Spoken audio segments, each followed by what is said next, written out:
Hello everyone, आज हम एक टॉपिक लेकर आए हैं। टॉपिक का नाम है विंड। ठीक है, सी डैट में इससे रिलेटेड क्वेश्चन भी आए हुए हैं।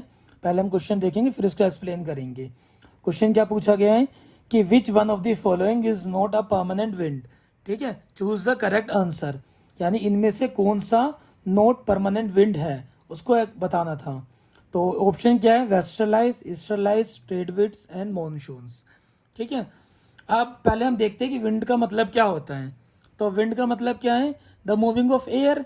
अब जो भी हवा मूव करती है वो दो डायरेक्शन में मूव करेगी, दो तरीके से मूव करेगी। पहला क्या है? परमानेंट तरीके से मूव करेगी, यानी वो साल भर तक के अपने डायरेक्शन को चेंज नहीं करती है, वो एक ही डायरेक्शन में फ्लो करती है।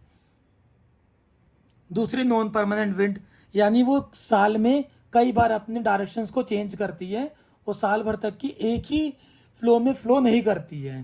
ठीक है, जैसे सीजनल हो गया, टाइम ऑफ डे के अनुसार हो गया, या स्पेसिफिक एटमॉस्फेरिक कंडीशन के अनुसार चेंज कर लेती है। अब अगर हमें इसके अदर नेम्स देखें, जैसे परमानेंटरी विंड्स के प्लेंट्री विंड भी बोलते हैं, हम प्रिवेलिंग विंड भी बोलते हैं इसको।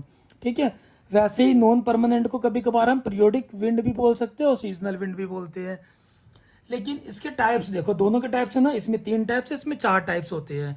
अगर आप परमानेंट टाइप्स देखोगे परमानेंट विंड्स के, तो पहला है ट्रेड विंड्स, वो एस्टरलाइज और पोलर ईस्टरलाइज। ठीक है, अब ये 3 ऑप्शन तो दे रखी है इसके अंदर स्टार्टिंग में ही, जो कि हमारे परमानेंट विंड के ऑप्शन में आता है। जो लास्ट ऑप्शन है वो किसमें है? मॉनसून, वो हमारा नॉन परमानेंट विंड में आता है। इसलिए करेक्ट आंसर क्या हो जाएगा? मॉनसून। अगर आप देखो तो इसके 4 अलग अलग टाइप्स है। कौन कौन से हैं? पहला है मॉनसून विंड्स, दूसरा है land and the sea breeze. ठीक है, ये आपने साइंस के टॉपिक में ही पढ़ा होगा, इसमें सी ब्रीज और लैंड ब्रीज होता है।